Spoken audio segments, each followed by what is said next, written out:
This is Keys to the Shop, episode 235, 4 tips for training your staff.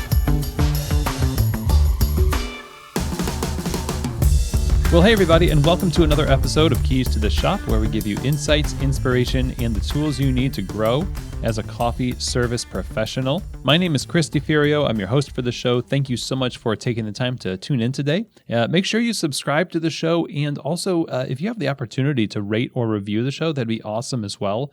And share this show with a friend. If something really stands out and you feel like it would be beneficial to others that you know in the coffee industry, it'd be awesome if you'd share these episodes and get that info out there. Now, I'd like to remind you that Keys to the Shop is available for consulting and coaching for you and your team, your business.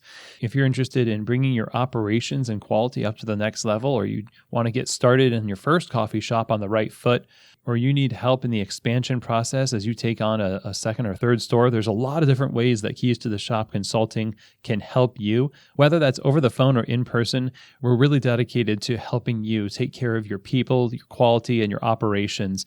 If working with Keys to the Shop Consulting sounds like something you'd be interested in, reach out to me at chris@keystotheshop.com. That's CHRIS at keystotheshop.com.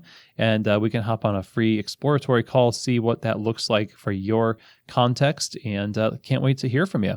Now, today's episode is brought to you by Prima Coffee. Prima Coffee is one of the world's best specialty coffee equipment suppliers because they take great pride in selecting the best equipment, but also they take great pride in working with their customers to make sure they're getting the right equipment for the job. And not only that, when you go to prima-coffee.com, you have access to a lot of free resources that help you use the equipment well, teaches you about making coffee, latte art, equipment upkeep and maintenance. They really are all about helping you succeed and equipping you with more than just the equipment, but also with the knowledge to really thrive as a coffee business. So if you're in the market for commercial equipment, whether that's brewers, espresso machines, grinders, or restaurant equipment like under-counter refrigeration, they've got you covered over at prima-coffee.com. Look them up there. Let them know that you heard about them here on Keys to the Shop, and I know you're going to love working with Prima Coffee. Today's episode is also brought to you by the wonderful Barista series from Pacific Foods.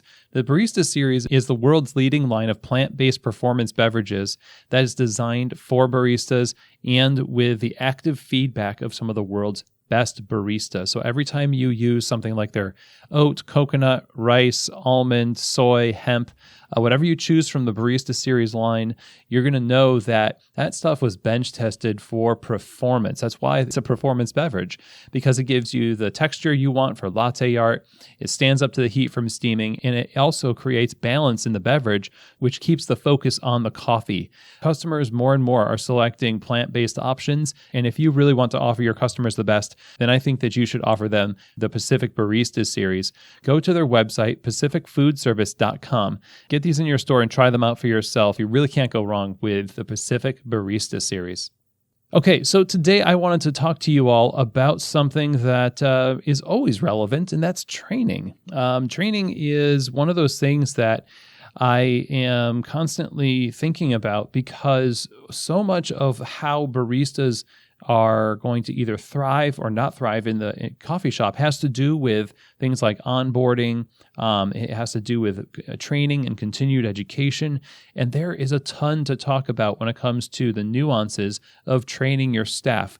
We've got a lot of different episodes, and I'll link to those in the show notes, dealing with the theme of training. So after this episode, if you are wanting to just dive down the training rabbit hole in Keys to the Shop library, those episodes are selected because they're relevant to training your baristas. But today I wanted to go over 4 things that I think are crucial that sometimes get overlooked. And, trainers and people who set up training often overlook these things because they come from within the mind and the mindset of the trainer and the people creating the programs.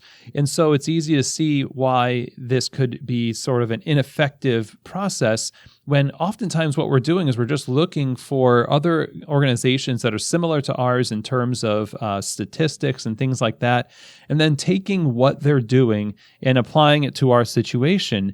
It doesn't necessarily translate to our situation. And we've talked about this on the episode Organizational Self-Knowledge, where you really just have to study what your people need and what your business needs. And certainly outside examples like we provide on this show have some universal crossover. But when it comes to the nuances, that's the key. That last little 10% or more, that is just the flavor, the culture, the nuance of the individual case-by-case situation. That's what really cinches it, because if we eliminate that, it's not only just bland, it's just like hitting a dead note on a piano.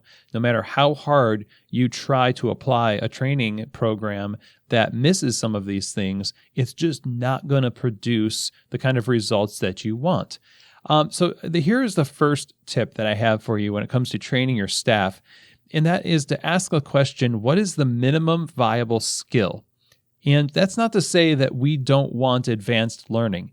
But what happens in training situations is that people try to you overload the barista with too much science, with too much theory and philosophy and romantic history of coffee. And oftentimes what I think happens, because I've done this too, we don't really talk about it that much. And sometimes I think we use the training lab as an opportunity for a cathartic event for us. So we just want to talk about coffee because we don't get to talk about it that much. And so we just open up the fire hose and we're expecting people to just be blown away by all this information. The problem is when they first get on the job and they're wondering what to do with their hands and where to put their feet and where stuff is on the bar, and how to stack the doses of coffee.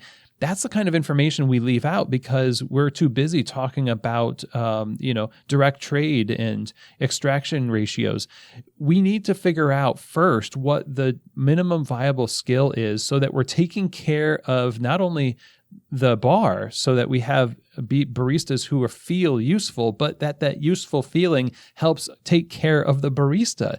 I mean, because how many times have you been in a new situation where you feel like you're really stinking up the place, where you feel useless because you maybe haven't been given as much information as you need. And so you're asking every other coworker something that you might have learned had your training initially or onboarding initially focused on some of those basic core skills. Now, it's not really romantic. It's not like if you print out the POS, the pages from the POS so that they can see what the layout looks like in the manual and test people on that and then get them familiar with that. Something I don't see a lot of people doing.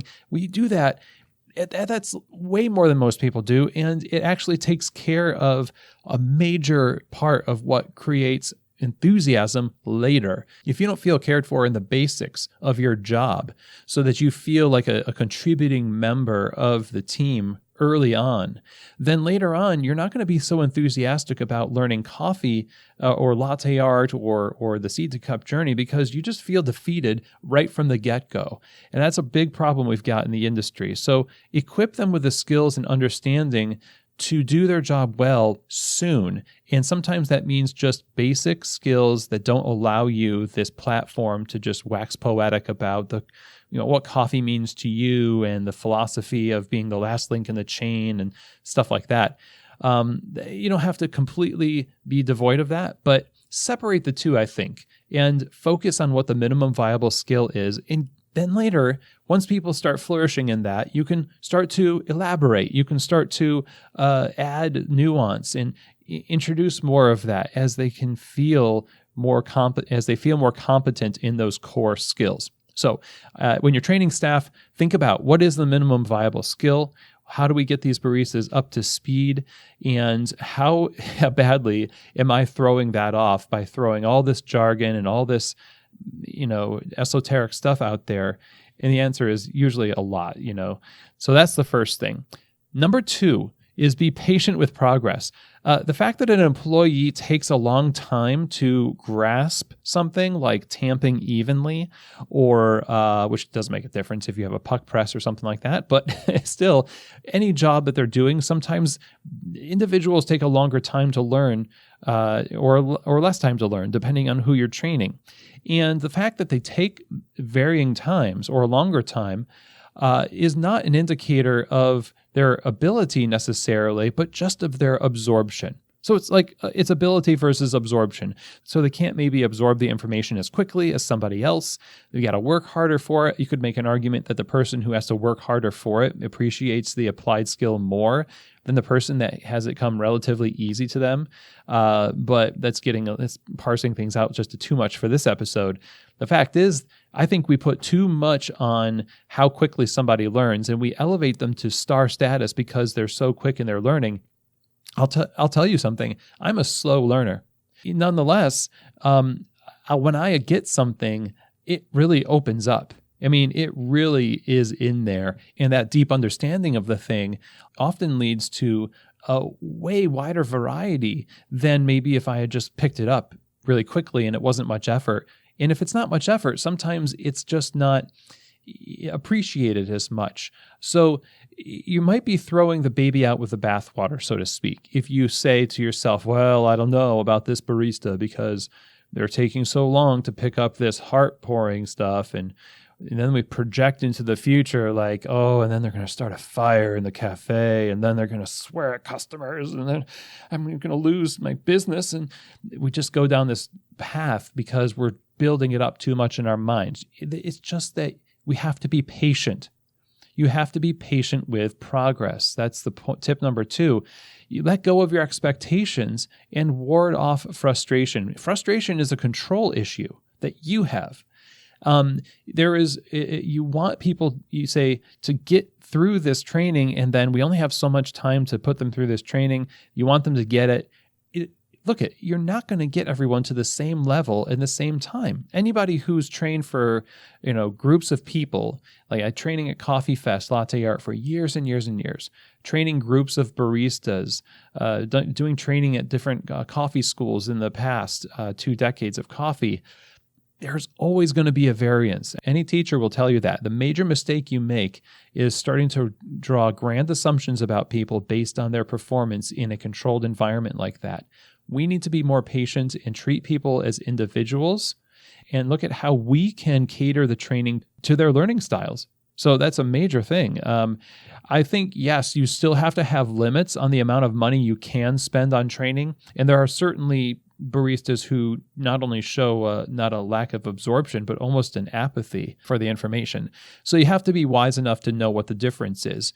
If someone's really trying and they can't get it versus somebody who's just kind of, I don't care. Maybe I'll get it. That's the difference. You can judge the nuance, but if you're jumping to conclusions, you're not going to be sensitive enough to pick up on the nuance, and you're just going to lump everybody into the category of this impatient judgment you're making. So number 2, be patient with progress.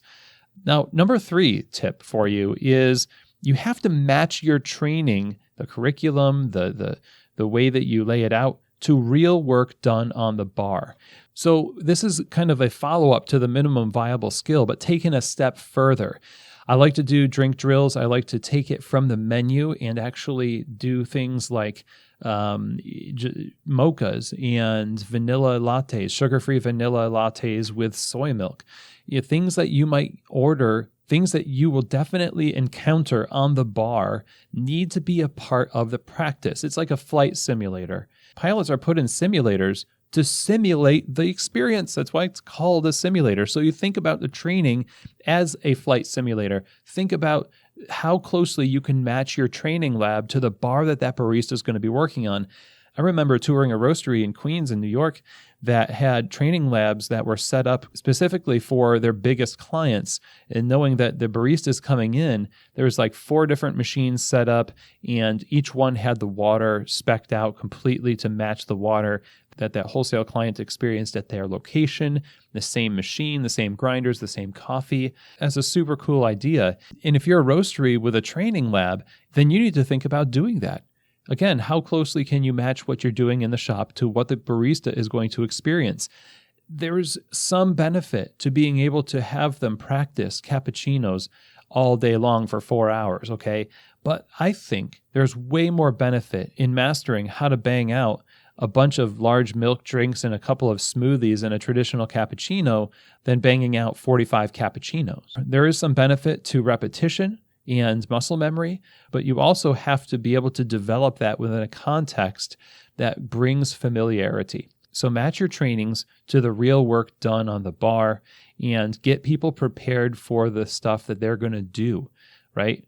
You just need to give people tools for the job, not necessarily tools for the profession, but tools for the job that they're actually going to be doing.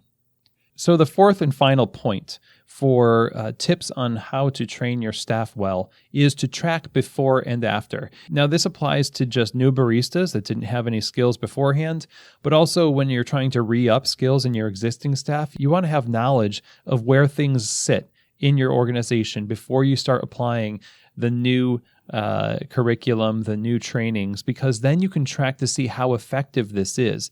And it's not just tracking necessarily the quality of the beverages, which is critical, obviously, but it's also the competencies and the comfort level that people have in practicing those skills. So that means you have to be open to feedback. You've got to have conversations, ongoing conversations with people. You can't just drop them on the bar after a training and then abandon them. You know, this happens a lot where we just go through a training. We're like, that's done. Good. They went through the training and we have so much faith in our program because we gave them an apron as a reward for going through our rigorous test. Like we're giving them some kind of barista enneagram. And we're like, well, we know what's going to happen after this. You're just going to be a great barista because we worked so hard at our curriculum. That's just not real. That's not real. You know, we talked about this on the shift break recently about your barista manual is worthless because, you know, it needs to be, unless it's matched with, you know, specific, you know, hands-on leadership. Training is no different.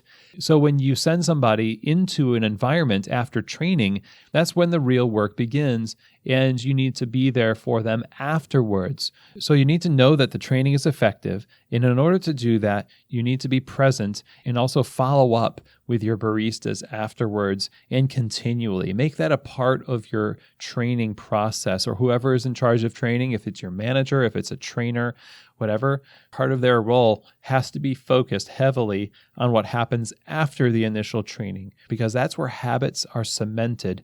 That's where expectations are set, and that's how people either determine that they're in the right place or the wrong place. And we prove them right or wrong based on how we perform on bar. It's not necessarily on how they perform, but what are we doing in the follow-up to actually create successful baristas? And so those are the four things. Focus on the minimum viable skill. Be patient with the progress of your employees, with your baristas. Match your training environment and the curriculum to the real work done on the bar. And then track before and after. Track the progress and follow up with your baristas as a critical and almost more important part of the training process.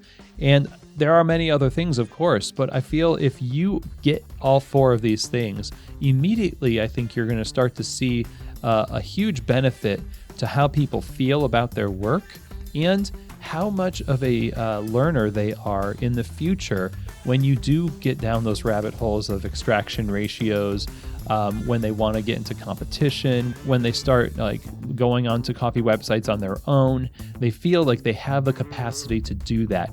And good training builds a foundation for capacity later by focusing on foundational skills through hands-on leadership in the beginning. So I hope that today's episode was helpful for you. If you have any questions or comments, any feedback, you can send them to my email, chris@keystotheshop.com. Again, if you're interested in Keys to the Shop consulting or coaching, again, just reach out to me, chris@keystotheshop.com. And that is it for our episode today. Thank you so much. And as always, I hope that this episode has truly given you keys to the shop.